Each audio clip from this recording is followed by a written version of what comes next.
प्यारे बच्चों, जय हिंद। जैसा कि इसके पहले कक्षाओं में आपने संयोजन वियोजन अभिक्रिया पढ़ी, अब इस अध्याय में आपको एक अभिक्रिया जो बची हुई थी वो पढ़ना है, ऑक्सीकरण और अपचयन। ठीक है, बेसिकली ये हैं दो अलग अलग, ऑक्सीकरण अलग है और अपचयन अलग है, लेकिन दोनों को मिला जुला करके हम रेडॉक्स रिएक्शन कहते हैं। चाहे आप रेडॉक्स रिएक्शन कह लीजिए, रेडॉक्स अभिक्रिया कह लीजिए, या ऑक्सीकरण अपचयन कह लीजिए। तो आइए अब हम सबसे पहले शुरू करते हैं ऑक्सीकरण एवं अपचयन।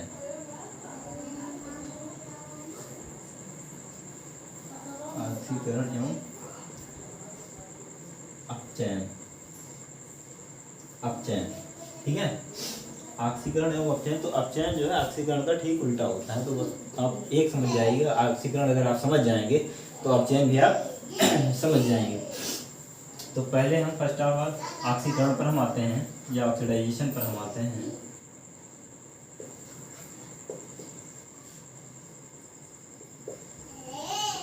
ऑक्सीकरण, ऑक्सीकरण हम ये कोई स्पेशल टाइप की क्रिया नहीं होती, बल्कि ये रिएक्शन सिंपल ही है।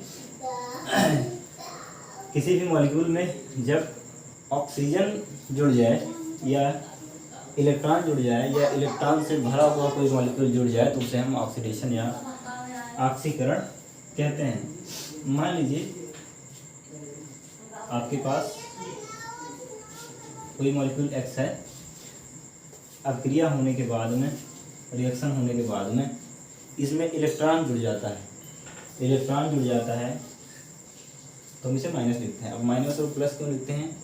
अब माइनस का मतलब होता है कि इसमें इलेक्ट्रॉन ज़्यादा हो गए, या कोई मॉलिक्यूल है, या मान लीजिए जाए कि हाइड्रोजन है, हाइड्रोजन नॉर्मल है, न्यूट्रल है, ठीक।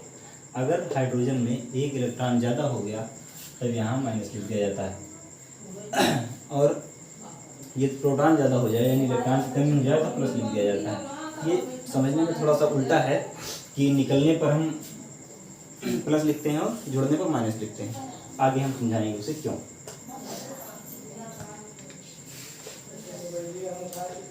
तो अब हम ऑक्सीकरण अभिक्रिया पर आते हैं। ऑक्सीकरण में हमने आपको बताया कि 3-4 तरीके के ऑक्सीकरण हो सकते हैं। पहले मान लिया जाए कि किसी मॉलिक्यूल में इलेक्ट्रॉन जुड़ जाता है, या इलेक्ट्रॉन से भरा हुआ कोई मॉलिक्यूल आकर के आपके पहले वाले मॉलिक्यूल से जुड़ जाता है। जैसे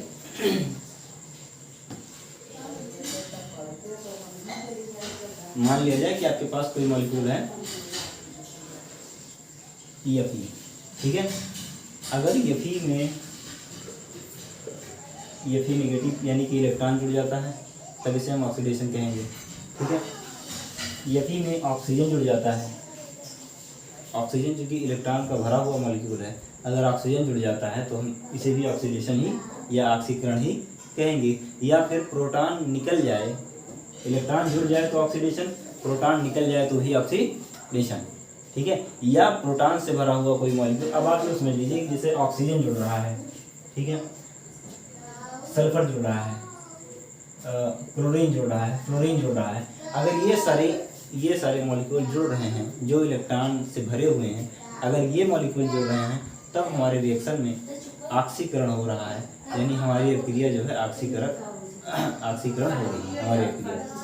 और अगर मान लिया जाए कि हाइड्रोजन जुड़ रहा है, लिथियम जुड़ रहा है, पोटेशियम जुड़ रहा है, कैल्शियम जुड़ रहा है, ठीक है, बेरियम जुड़ रहा है, इन सबके जुड़ने से अपचयन होगा, ठीक है। इनके जुड़ने से ऑक्सीकरण होगा, इनके साथ साथ इलेक्ट्रॉन के जुड़ने से, और यहाँ पर प्रोटॉन के जुड़ने से। अगर इस तरह के मॉलिक्यूल या इलेक्ट्रॉन जुड़ रहा है तब हमारी अभिक्रिया में ऑक्सीकरण हो रहा है।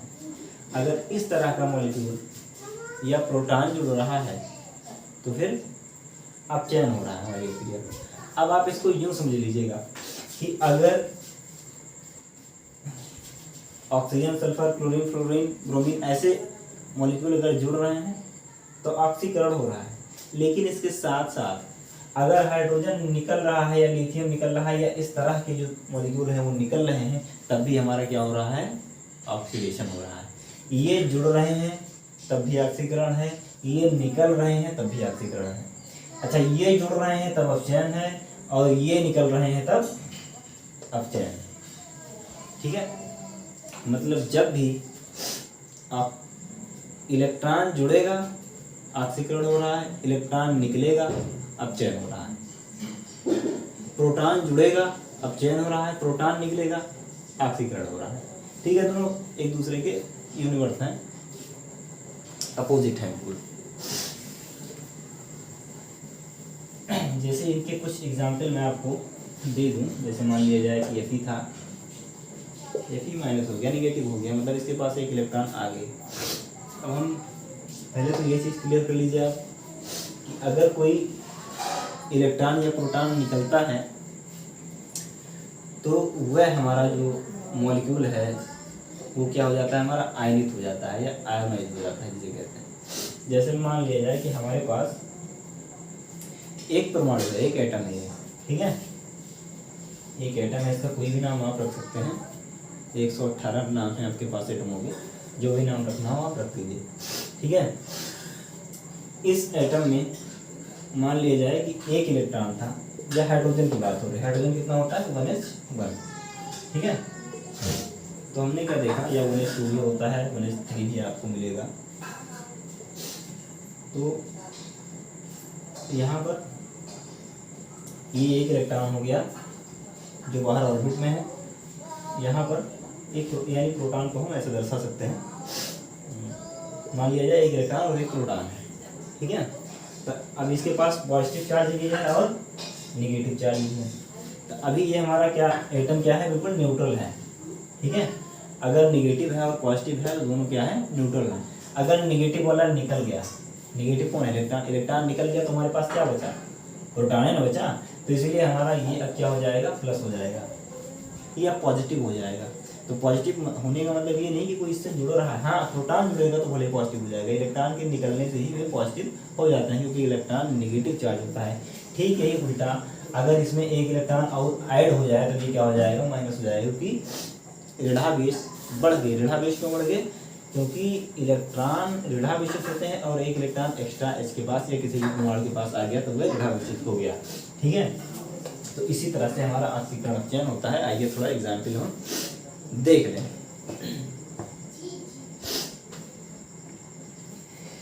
जैसे अब एग्जाम्पल तो आपने ये देखा, ठीक है, तो कुछ बड़े एग्जाम्पल आप देख लें। SnCl2 + Cl2।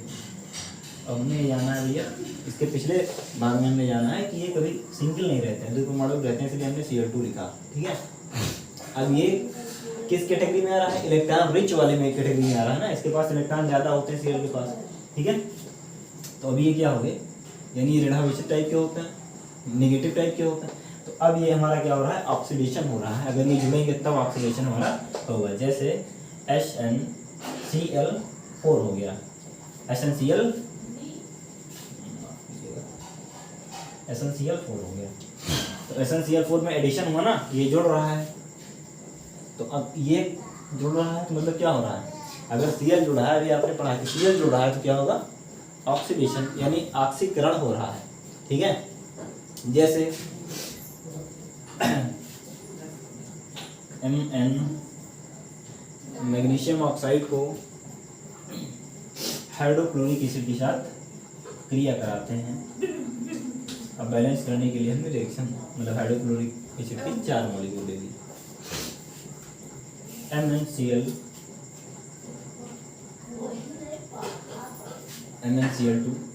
Mn से जुड़ गया Cl। ठीक है, अब हमारे पास Cl कितने थे, 4 थे भैया, 2 यहाँ निकल गया, हमारे पास 2 ही Cl बचे हुए हैं, 2 ही Cl बचे हुए हैं, तो हमने 2 Cl को यहाँ निकाले, क्योंकि अकेले रहते नहीं है। ठीक है, 2 Cl को हमने यहाँ निकाला, हमारे पास क्या बचा देखिएगा,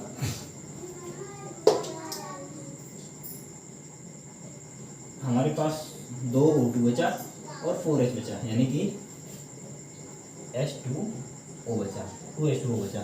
ठीक है, रिएक्शन हमारा बैलेंस है। अब आप क्या देखेंगे कि Mn में यानी मैग्नीज में Cl जुड़ रहा है, Cl क्या हो रहा है, जुड़ रहा है O2 को रिप्लेस करके, ठीक है। तो अभी ये क्या हो रहा है, ऑक्सीकरण हो रहा है, ठीक है। देन ऐसे एक एग्जाम्पल हम और देखेंगे।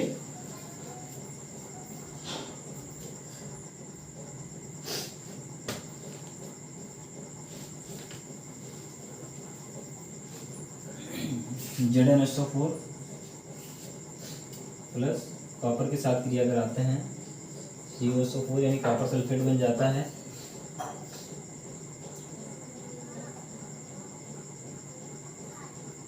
और Zn जिंक प्राप्त होता है,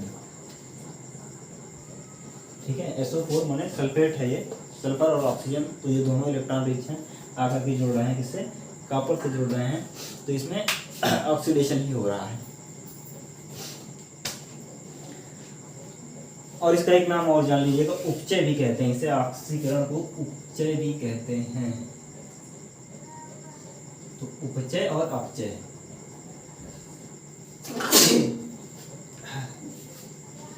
उपचय और उपचय दोनों भाई हैं। तो चलिए अब हम अपचयन को देखते हैं। ऑक्सीडेशन आई होप आप समझ गए होंगे कि अगर कोई इलेक्ट्रॉन जुड़ रहा है तो हम इसे ऑक्सीडेशन ही मानते हैं। तो हम रिडक्शन पर आते हैं या अपचयन पर आते हैं। रिडक्शन या अपचयन।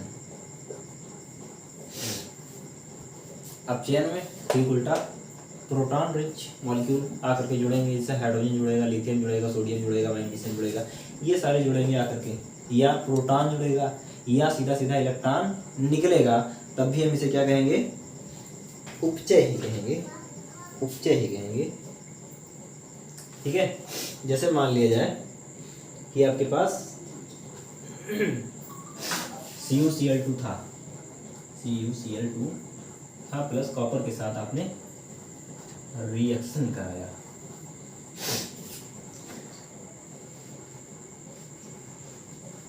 अब हमारे पास क्या हो गया, 2CuCl, ठीक है, CuCl। अब Cu हमारे पास यहाँ भी था, यहाँ भी था, Cl हमारे पास 2 थे, ठीक है, बराबर हो गया हमारा। अब आप क्या देख रहे हैं कि यहाँ कौन जुड़ रहा है, Cu जुड़ रहा है, किससे,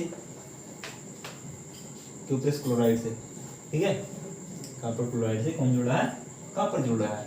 कॉपर कैसा है, कॉपर पॉजिटिव है, कैसा है, पॉजिटिव टाइप का। तो पॉजिटिव जुड़ रहा है यानी प्रोटॉन जुड़ रहा है, और प्रोटॉन जुड़ रहा है तो क्या हो रहा है बच्चे, अपचयन हो रहा है, क्या, अपचयन हो रहा है। या यूं कह लीजिए, जैसे मान लिया जाए कि आपके पास एक कॉपर ही था सीधा सीधा, ठीक, और इसमें आपने जोड़ दिया एक, या इसमें से आपने निकाल दिया क्या, एक इलेक्ट्रॉन निकाल दिया, तब भी तो अपचयन हो जाएगा। अरे प्रोटॉन को जोड़ोगे तब भी अपचयन, और इलेक्ट्रॉन को निकाल दोगे उल्टा हो जाएगा ना, तब भी तो अपचयन होगा। जैसे मान लो कि यहाँ पर Cu हो गया, अब Cu पर हमने लगा दिया 2+, 2+ कहाँ लगाते, आगे आप पढ़ेंगे, ठीक है, प्लस 2 इलेक्ट्रॉन क्या हो गई, निकल गए बाहर ना। अब ये क्या हो रहा है, अपचयन हो रहा है, क्या, अपचयन हो रहा है। चलिए आई होप आप समझ गए होंगे। एक दूसरा एग्जाम्पल अगर आप देखना चाहें तो देख सकते हैं। ZnO 80 माने कार्बन, ठीक है, कार्बन के साथ क्रिया कराते हैं तब जिंक बन जाता है, और का CO होता है कार्बन मोनोऑक्साइड, जैसे CO2 होता है तो कहते हैं कार्बन डाइऑक्साइड, डाई माने 2, अगर CO है तो मोनो, मोनो माने 1, कार्बन मोनोऑक्साइड बन जाता है। तो यहाँ पर हमने क्या जाना कि जिंक से कौन निकल रहा है, जिंक से कौन निकल रहा है, ऑक्सीजन, और ऑक्सीजन निकलेगा तो क्या होगा, अपचयन, ऑक्सीजन जुड़ेगा तो क्या होगा, ऑक्सीकरण, तो निकल रहा है ना। तो जिंक से ऑक्सीजन हमारा निकल रहा है, तो निकलने के कारण से ये क्या हो रहा है, अपचयन हो रहा है, रिडक्शन हो रहा है। चलिए एक एग्जाम्पल आप और देख सकते हैं।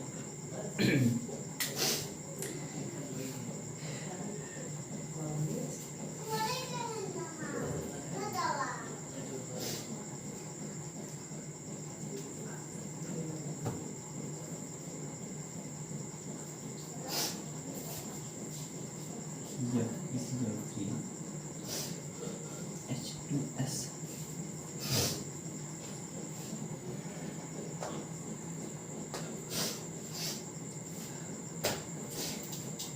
FeCl3 में H2S ये हाइड्रोजन सल्फाइड जोड़ते हैं, तो आइए हमें देखिए क्या मिलता है। FeCl2 प्लस HCl 2 की मात्रा में, ठीक है। हम रिएक्शन बाद में बैलेंस करेंगे, पहले आप प्रोडक्ट निकाल लीजिए, ठीक है। Plus sulphur. अब आप यहाँ देख सकते हैं कि हमारे पास 2 FeCl3 था, तो हमने यहाँ पर 2 लगा दिया भैया। 2 हमारे Fe निकल गए। Cl कितने थे? 3 दूनी 6 Cl थे, 2 दूनी 4 यहाँ हो गए, 1 यहाँ हो गया, ले 2 यहाँ हो गया, ठीक है। हाइड्रोजन हमारे पास कितने थे?